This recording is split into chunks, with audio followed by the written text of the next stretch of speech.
Witches, mystics, wandering souls.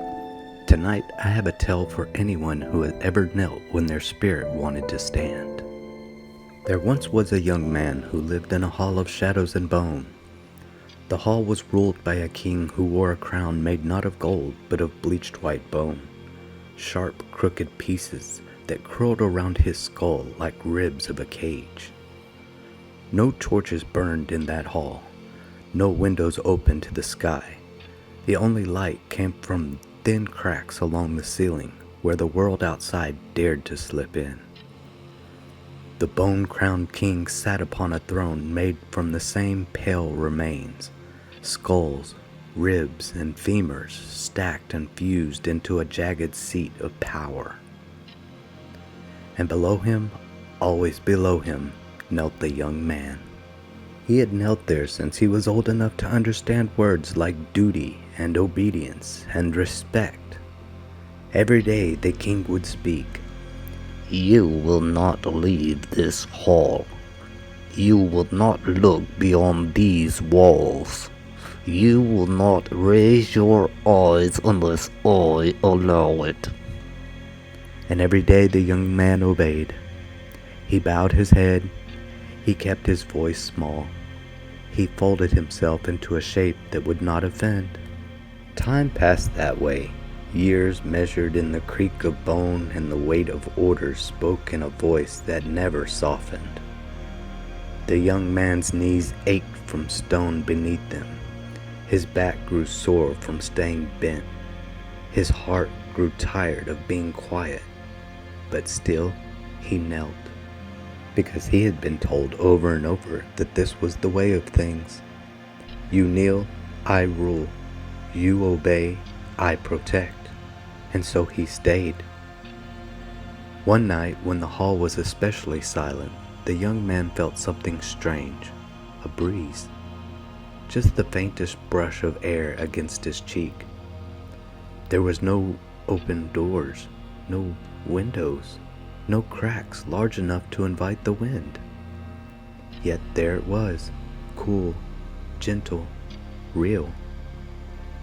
He lifted his head only a fraction, just enough to see that one of the thin beams of light from above had widened. Stone that had always seemed solid now showed a hairline fracture, a seam that hadn't been there before. He stared at it, heart pounding, and something in him whispered, "Stand." He didn't, not yet, because the moment that thought arose, another voice followed, not in his chest, but from the throne. Kneel, said the bone-crowned king, his voice low and cold. You forget yourself when you rise. The young man flinched. His instinct was to fold smaller. I'm sorry, he thought. I'm sorry. But the breeze touched his face again, and the light from the cracked ceiling spilled just a little farther across the floor toward him. That night, he slept on the stone with his head bowed, but his mind was no longer fully in the hall. It was with the breeze, with the light, with whatever existed beyond the bone and shadow. Days turned to weeks, and the crack in the ceiling grew, just a little at a time. With each new sliver of light, the young man felt something inside him waking up, a memory of warmth he couldn't fully place. One evening, when the silence grew thick, he found himself whispering, almost without meaning to, "Why am I kneeling?" He expected anger, punishment, a flare of rage from the throne, but the king did not move.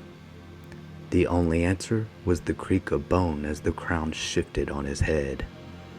The next night, the question grew bolder. This time he whispered, "What would happen if I stood?" Again he waited for the king's roar. How dare you? But it never came. The hall remained still. Finally, there came a night when the wind was no longer just a breeze, but a steady flow of air, tasting faintly of rain and distant soil. The crack overhead had widened into a jagged line of pale light, like a scar the hall would no longer hide. The young man's heart pounded. He looked down at his hands, at the way they trembled on the stone, at the grooves his fingers had worn into the floor. And for the first time, he noticed something. No chains bound him, no ropes, no shackles, nothing but habit and fear. It struck him like thunder. I was never actually tied here. His breath shook. Slowly, so slowly, he almost hurt to move. He shifted his weight from kneeling to one foot. His muscles screamed in protest, not from force, but from years of not being used. He planted the other foot. He rose halfway. That was when the bone-crowned king finally spoke. Kneel. The word crashed through the hall like a commandment of stone. Kneel, the king repeated, his voice now echoing from the walls themselves. You exist to serve this throne. The young man's legs trembled. For a moment, all the old instincts howled inside him. You're selfish, ungrateful. You owe him your obedience. You'll be nothing without his rules. You'll be alone outside these walls. His body wanted to fold, to apologize, to sink back into that familiar ache of kneeling. Instead, he took a breath. He remembered the wind. He remembered the light. He remembered the simple, piercing truth. There were no chains. He had been holding himself to the floor. And so, as every fear screamed at him to submit, the young man did the hardest thing he'd ever done. He kept standing, straightening slowly, vertically, until his spine unfurled and his head rose higher than it had in years. For the first time, he was no longer looking at the king's feet. He was looking the bone-crowned king in the face. The king's eyes were empty, deep pits where light went to die. His crown rattled as he leaned forward, bony fingers tightening on the arms of the throne. Kneel, he hissed again. You are nothing without my rule. The young man's heart thumped like a drum in his chest. He could feel the weight of every memory, every time he bowed, every time he'd swallowed words, every time he believed that shrinking was safety. His voice came out rough, quiet, but it did not shake. No, he said. The word was small, but it carried every tremor of his being. The hall listened. Something cracked. At first, he thought it was the ceiling again, but no, this crack came from the throne. A single fracture split down the center of the bone seat, glowing faintly with a light that had never been allowed in. The king snarled. You belong to me. No, the young man said again, a little steadier now. I never did. More cracks spread. White bone splintered like thin ice. The rib-like throne shuddered under the king's weight. The crown on his head began to crumble, tiny chips of bone falling like snow around his shoulders. Kneel, the king roared, but this time the sound was less thunder and more hollow. The young man took a step forward. He did not raise a hand. He did not strike. He did not shout. He simply refused to bow. And with each breath he took standing tall, the bone-crowned king grew smaller. His voice lost its echo. His limbs thinned.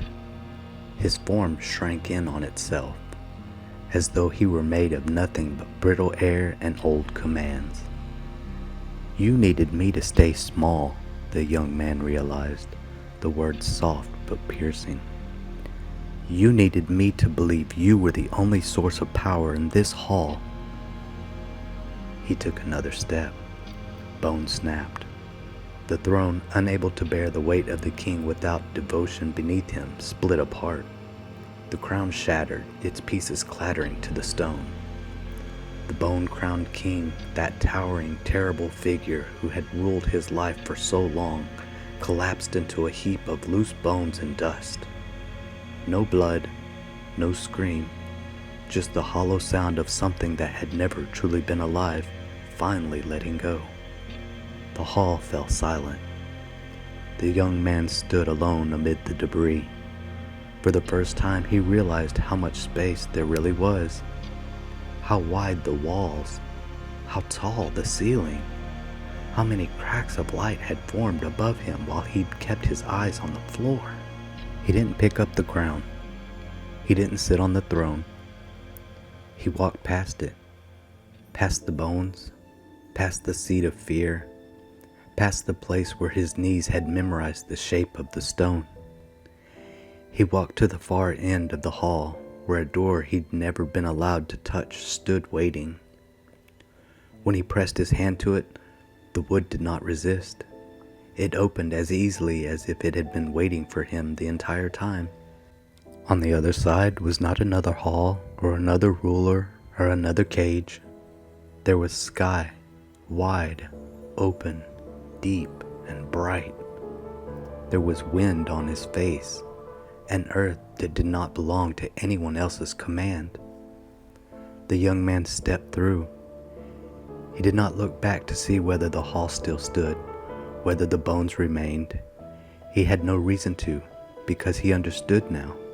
The king had never truly been a king. He had only been a shape built from the boy's fear and obedience. Without that, he was nothing. The young man was not suddenly fearless. He was not suddenly healed, but he was standing. And with every step he took into the wild, open world, he felt more of that old authority crumble behind him. Not in anger, not in vengeance, just from lack of belief. So if you ever knelt before a bone-crowned king, whether they wore a title, a uniform, a family name, or a voice in your own mind, remember this: they only stand as long as you agree to bow. May you find the strength to rise when the wind calls your name. And as always, keep your gaze enchanted.